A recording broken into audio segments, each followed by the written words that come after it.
தூய யோவான் எழுதிய நற்செய்தியிலிருந்து வாசகம். அதிகாரம் 8, இறை வசனங்கள் 21 தொடக்கம் 30 முடிய. அக்காலத்தில் இயேசு பரிசேயர்களை நோக்கி, நான் போன பின் நீங்கள் என்னை தேடுவீர்கள்.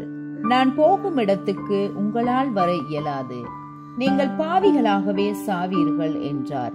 யூதர்கள், நான் போகும் இடத்துக்கு உங்களால் வர இயலாது என்று சொல்கிறாரே, ஒருவேளை தற்கொலை செய்து கொள்ள போகிறாரோ என்று பேசிக் கொண்டார்கள்.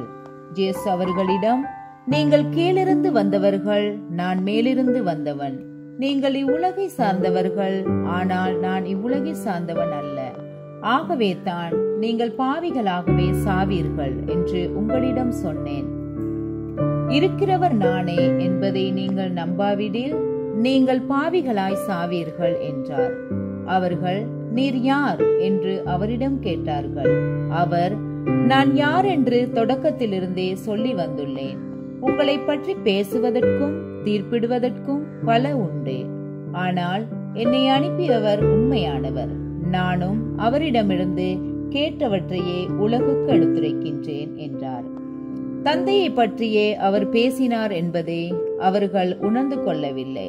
இயேசு அவர்களிடம், நீங்கள் மானிட மகனை உயர்த்திய பின்பு, இருக்கிறவன் நானே, நானாக எதையும் செய்வதில்லை, மாறாக தந்தை கற்று தந்ததையே நான் எடுத்துரைக்கின்றேன் என்பதை அறிந்து கொள்வீர்கள். என்னை அனுப்பியவர் என்னோடு இருக்கிறார். அவர் என்னை தனியாக விட்டு விடுவதில்லை. நானும் அவருக்கு உகந்தவற்றையே எப்போதும் செய்கின்றேன் என்றார். அவர் இவற்றை சொன்னபோது பலர் அவரிடம் நம்பிக்கை கொண்டனர். இது ஆண்டவரின் அருள்வாக்கு.